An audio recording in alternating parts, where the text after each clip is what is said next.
Hey guys, welcome to Star Wars and High. Thank you for stopping by. We are back. It is Friday, and I have my buddy Galveston back on the channel to review episode 2 with me.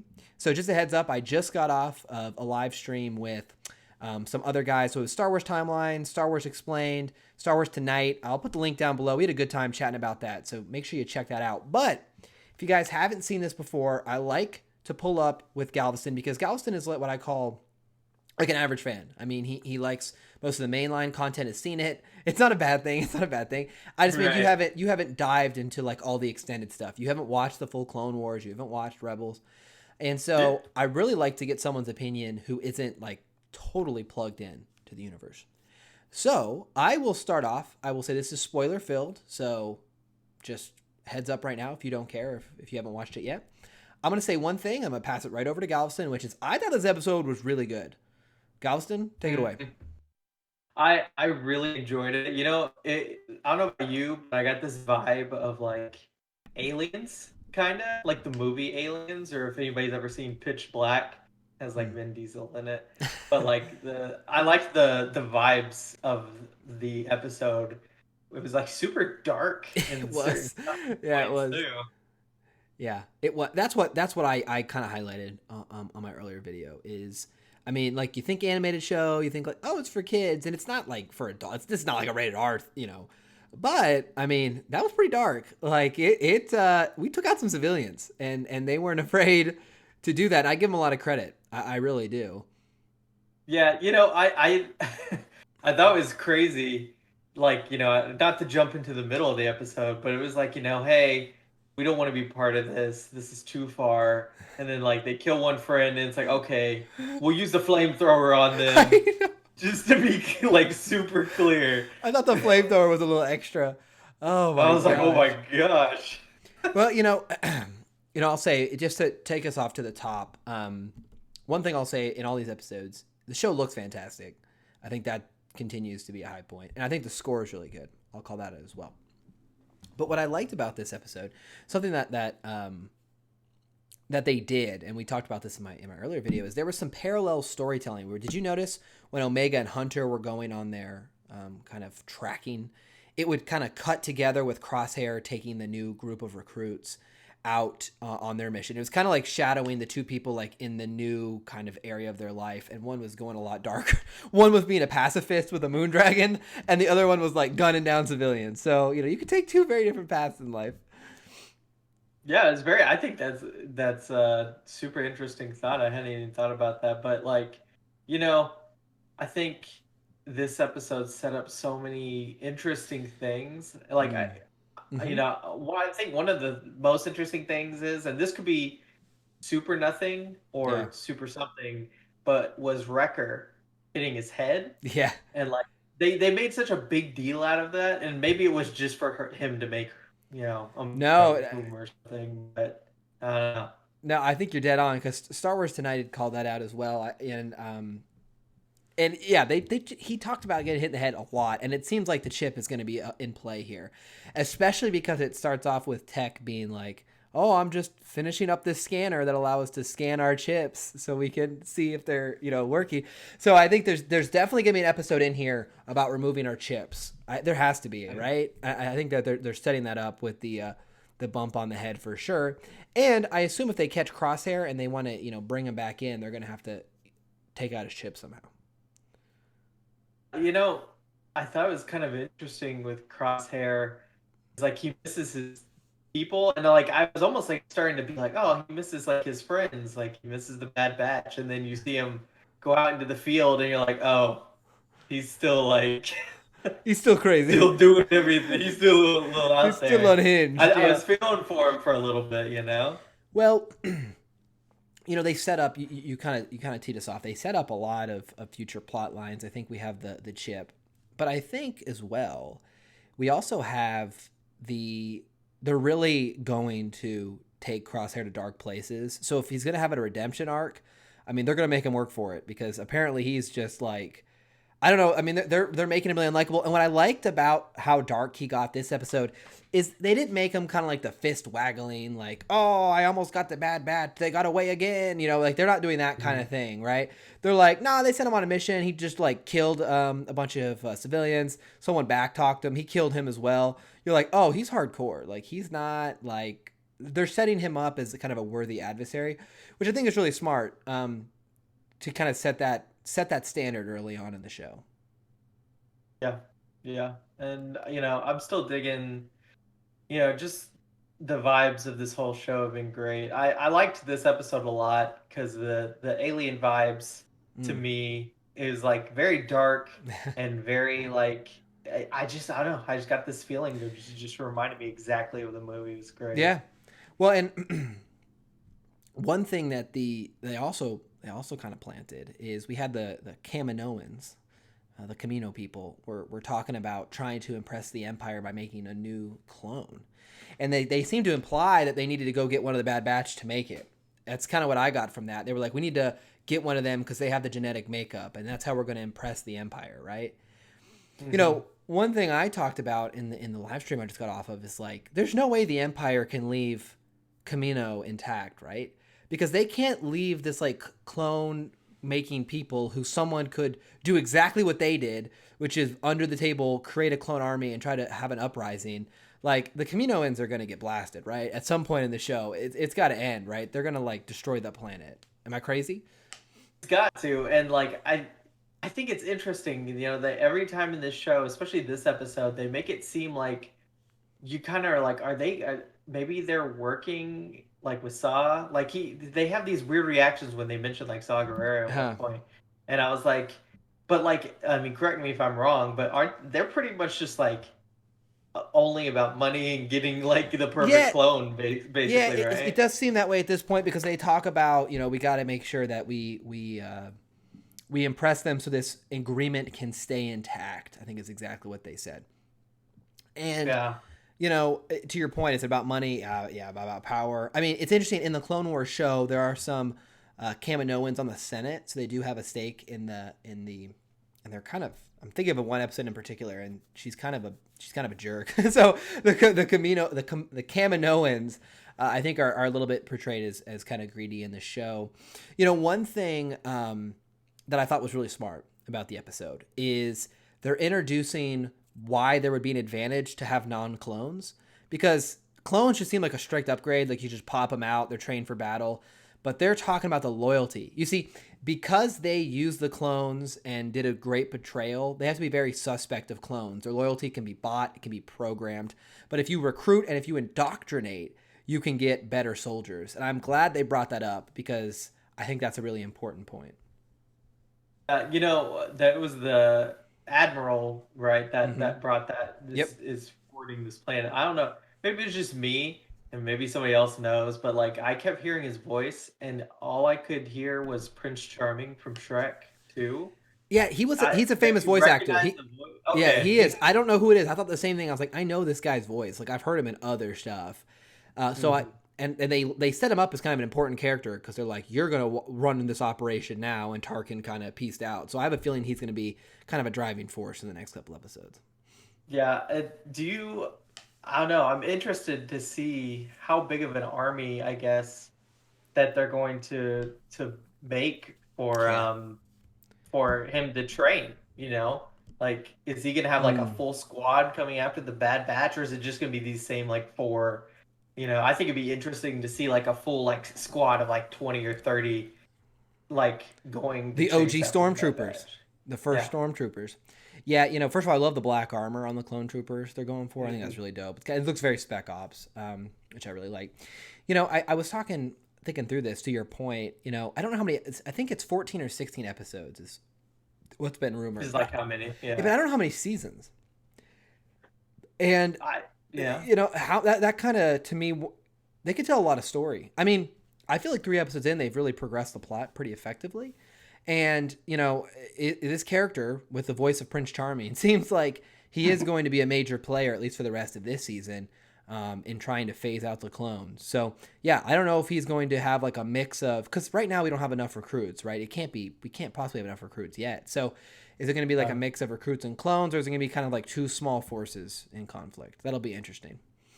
Yeah. So, my other question is, who do you think of the Bad Batch that they're going to be looking for? That's the perfect clone. Like, I think you'd assume Hunter, but like, Maybe you Omega. know, that would be my other guess. Yeah. Is Omega. Like, they were always keeping Omega by their side, but like now they have to like use Omega. So Like, but now that it Omega's gone, it can't be.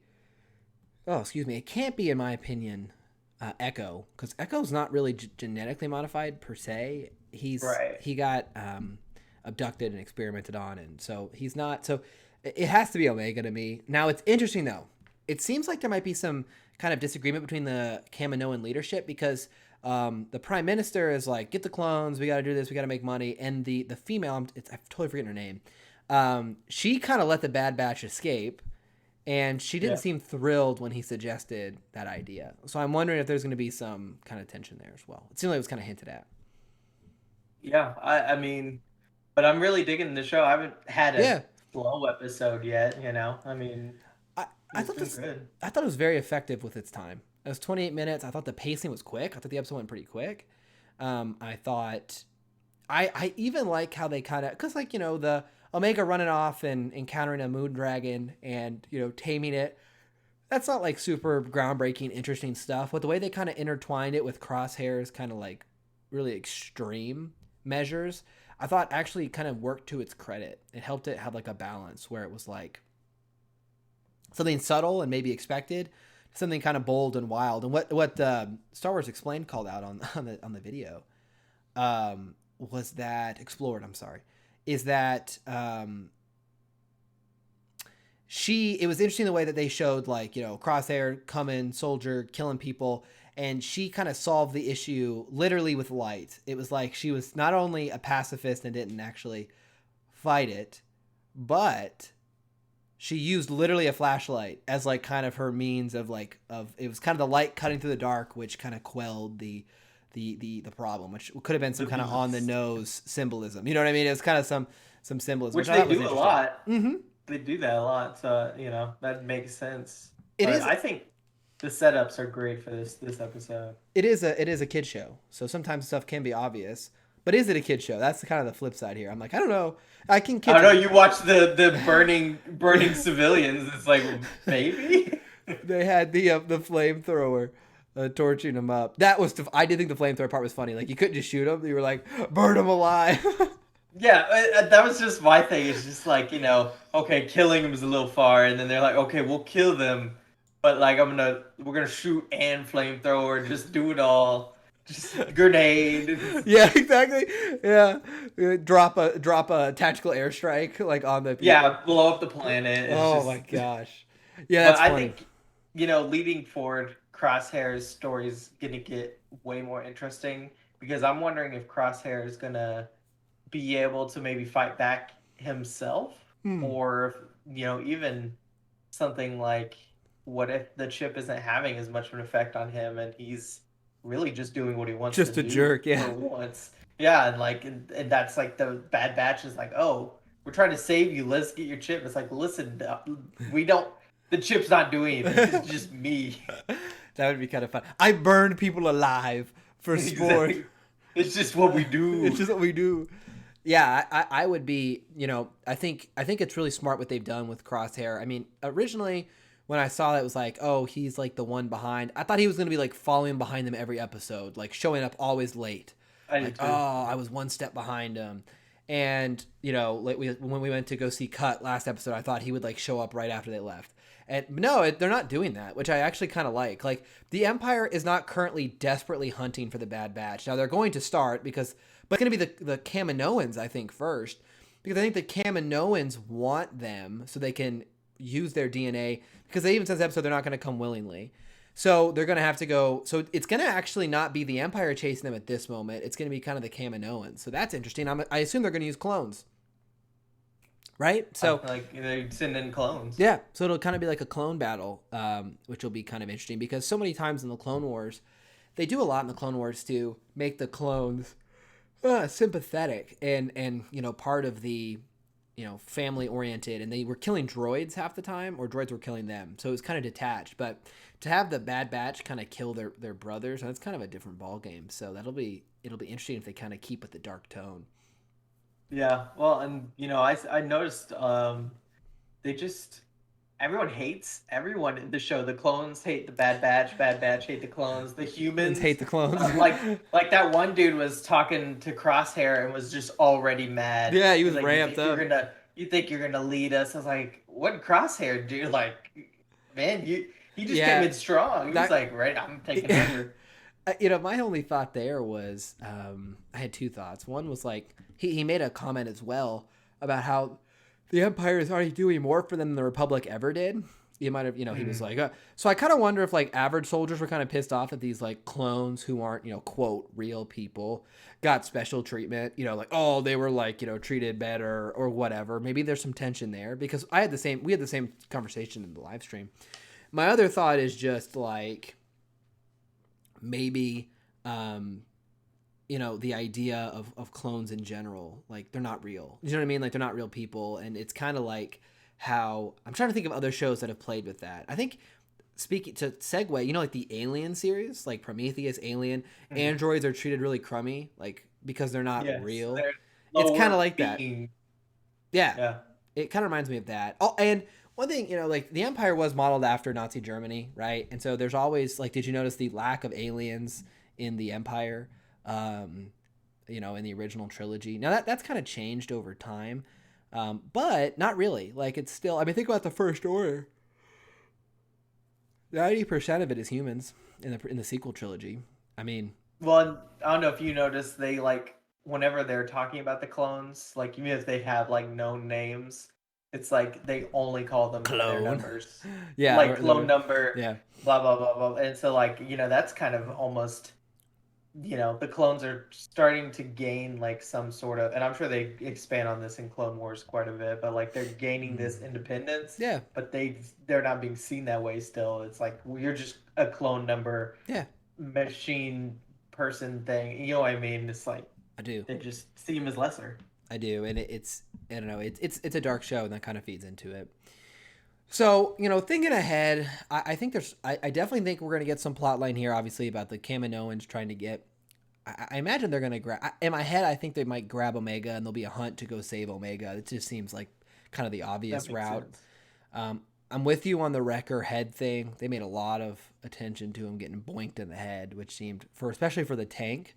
I mean, Wrecker is the tank. So, of all people who should have probably responded pretty quickly, it would have been Wrecker, like to the Well, vein.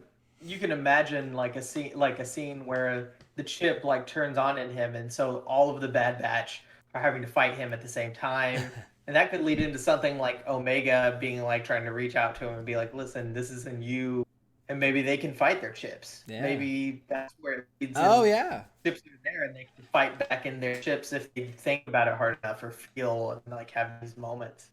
That would be cool.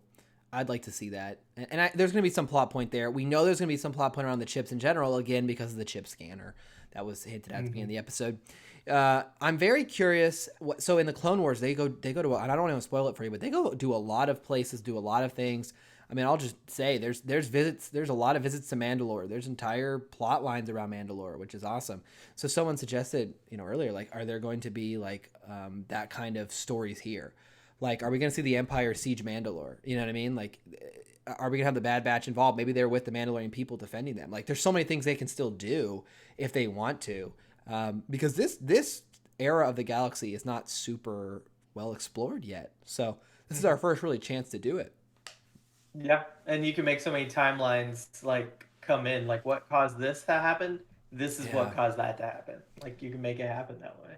Yeah, I mean, right in the intro, and it's not even really a spoiler. It won't mean a whole lot to you, but like even in the first episode, there were characters that tie into Rebels, right? And there are characters that tie into the Clone Wars. So they're already like hinting and expanding, and as I said in the first episode, rewarding us for our engagement. So Credit to them. I liked it. I thought for a short little episode, I was engaged the whole time. I was pleased with how adult they're being, and I think it sets up a lot of interesting next steps. So, great episode to me. I don't know. I really like it. I think they've hit a lot of winners so far. Your thoughts? I've yet to see an episode I've been bored about or think it's like a filler or anything. And Yeah. it's one of those things like I think sometimes you can get tired of seeing, a show like where we go to this planet now, and now we go to this planet, Yep. and next episode's this planet. Fetch quest. But Fetch Quest, exactly. But they've done a really good job, at least 3 episodes in, of the story being able to carry it, and it's not so like you have to. This is the thing you're doing this episode. You know what I mean? And it was clever because it wasn't even like they had to stop on that planet. Like the ship broke and they landed on that planet. So that was kind of cool. It was like a pacing breakup. That wasn't like, hey, we got to go to this planet and get this thing. So that was kind of clever too. Yeah. All right. Well, I think that kind of wraps it up. It was a short episode. We don't have to go crazy. We're 20 minutes. The episode is only 28 minutes. So we can only talk about so much. I really like the show, though. I think it's a lot of fun. And as someone who is into Star Wars, it's very rewarding. And I think to someone who's new, like Galveston, and from everything he said, there's still enjoyment to be had here because Star Wars and you can even see how it connects. Maybe not to the same level of detail, but you can definitely see the strings, right? Yeah. So credit to Disney. I think this is a really good sweet spot for them. Animated shows, I think they cost a lot. I don't know. But, I mean, a weekly, 30-minute animated show, I mean, that's like a recipe that goes back. Tales old as time. I mean, there's been animated shows, on the Disney Channel, on Nick, on Cartoon Network. I think lean into it. I mean, heck, you can do a lot with animated shows. I mean, and especially, don't have to battle all the same kind of, setting up a whole, casting and setting up all of the props, with like the Mandalorian. It takes so much longer to film a Mandalorian season. So anyway. I think it's easy to crap on animated shows sometimes, but even I watched Invincible recently, and that did a great job with that show and being animated and people respond. People want to watch it. Mm-hmm. So all right, guys. Well, thanks for stopping by as we chat about this week's episode. We will be back when we can be as a group to talk about next week's episode. I hope it continues to stay good.